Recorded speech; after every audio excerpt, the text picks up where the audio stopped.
Guys 4 મે 2026ના રોજ પ્રથમ રાઉન્ડમાં ઘણા બધા પેરેન્ટ્સના SMS હતા ગઈકાલે કે અમને એડમિશન મળી ગયું છે, પણ અમને જે સ્કૂલ જોઈતી હતી એમાં એડમિશન નથી મળેલું.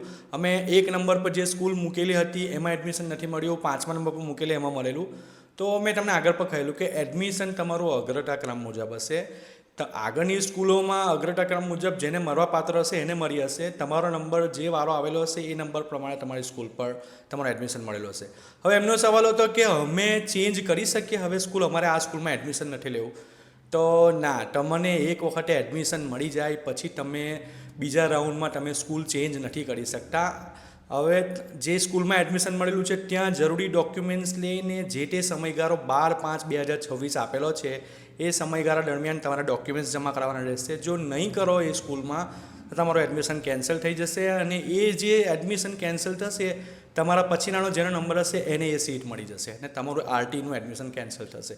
આ વાતનું ખાસ ધ્યાન રાખજો. જેને એડમિશન મળેલું છે તે સમયસર ડોક્યુમેન્ટ્સ લઈને સ્કૂલે જઈને બધા ડોક્યુમેન્ટ્સ જમા કરીને ફોર્મ ભરીને એડમિશન પાક્કું કરી લેજો. Thank you.